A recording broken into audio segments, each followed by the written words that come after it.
Assalamualaikum warahmatullahi wabarakatuh.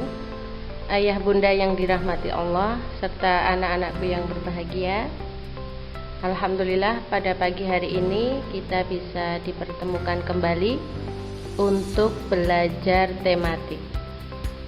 Pagi ini kita akan mempelajari bahasa Indonesia tentang kegiatan persiapan membaca permulaan serta PPKN, keragaman karakteristik individu di rumah.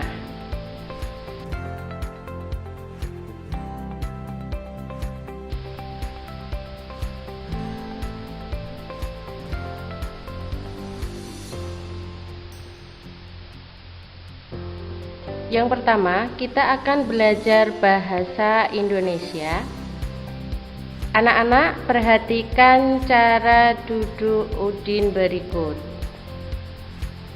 Anak-anak bisa memperhatikan bagaimana cara duduk Udin.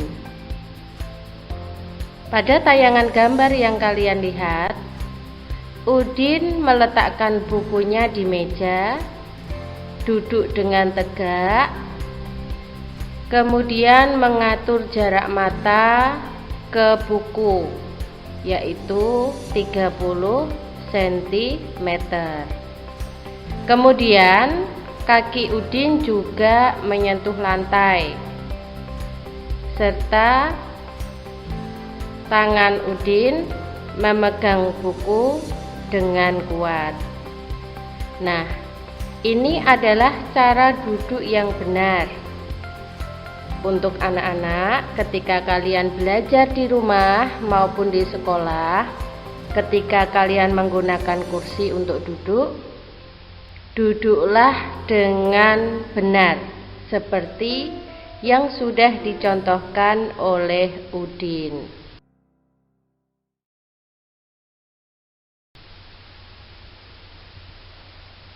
Nah, ini adalah bacaan. Marilah bersama-sama kita membaca bacaan yang akan Bu Guru tampilkan berikut. Sudah siap anak-anak? Mari kita baca bersama-sama. Aku suka membaca. Siti dan Lani suka membaca. Mereka membaca di perpustakaan. Mereka juga meminjam buku di perpustakaan. Membaca sangat berguna. Membaca membuat Siti dan Lani pandai.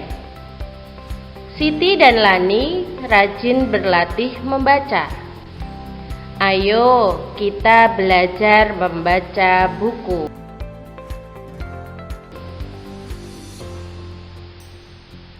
Buku berisi berbagai cerita dan ilmu. Ceritaku tertulis di halaman-halaman. Bukalah buku secara perlahan. Letakkan buku di rak atau lemari buku. Kita harus sering membaca buku. Terima kasih anak-anak. Dari bacaan yang sudah kita baca bersama-sama ini, ada nasihat yang bisa kita lakukan setiap hari, yaitu kita harus sering membaca buku. Karena anak yang rajin membaca buku, insya Allah akan menjadi anak yang pandai. Apakah anak-anak suka membaca buku? Insya Allah ya, semuanya suka membaca buku.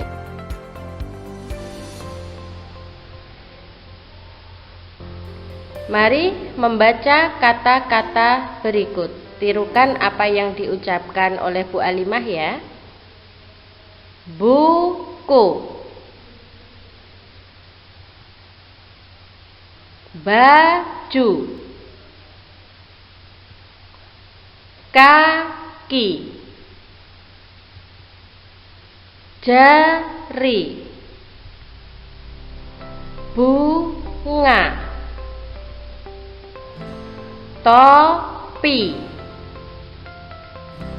kuda, meja. Ini adalah kata-kata yang setiap hari mungkin sering kita mendengar dari percakapan, kemudian dari buku yang kita baca. Nah, untuk selanjutnya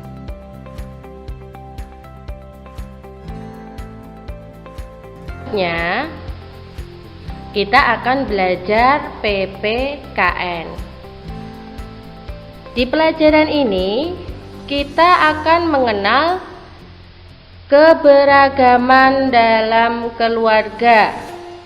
Karena dalam keluarga kita terdiri dari beberapa orang. Ada ayah, ada ibu, ada adik, ada kakak, dan mungkin ada anggota keluarga yang lain. Misalnya ada kakek, nenek, paman, bibi, dan sebagainya. Dalam keluarga pastilah ada keberagaman atau ada banyak sekali perbedaan.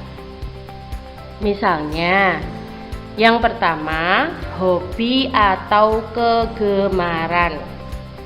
Nah, mungkin dalam keluarga anak-anak sekalian juga ada keberagaman dalam hal kegemaran. Ayah suka membaca koran, sedangkan ibu suka membaca majalah. Mungkin kalau anak-anak suka membaca buku cerita. Nah, ini adalah hobi atau kegemaran dalam membaca saja di satu keluarga itu sudah berbeda-beda. Nah, apalagi kegemaran yang lain.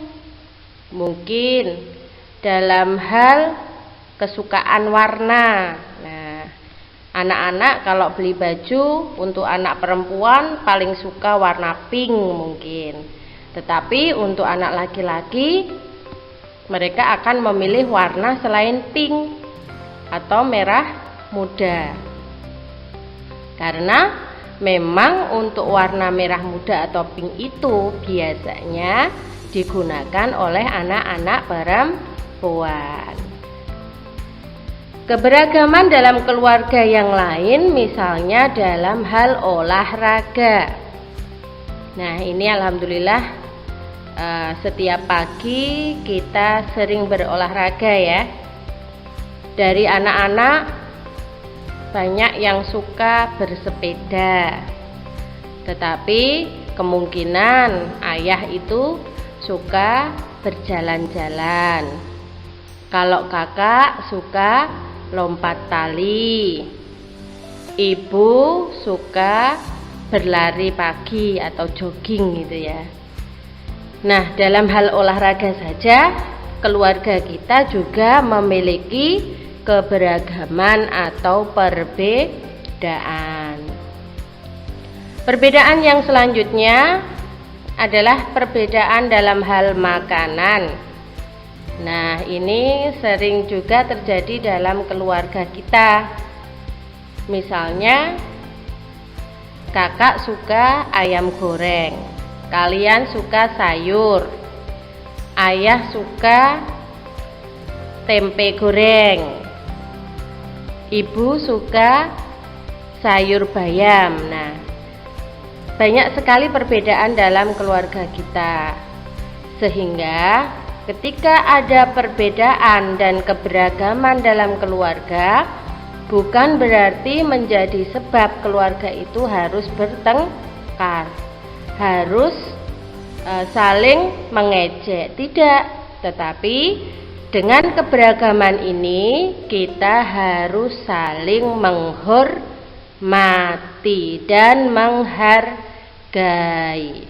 Nah, menghargai perbedaan dan menghormati perbedaan. Karena dalam Islam menghormati hak orang lain itu juga merupakan keharusan bagi seorang muslim. Bahkan orang yang meninggal saja masih ada hak yang harus kita lakukan atau kita tunaikan.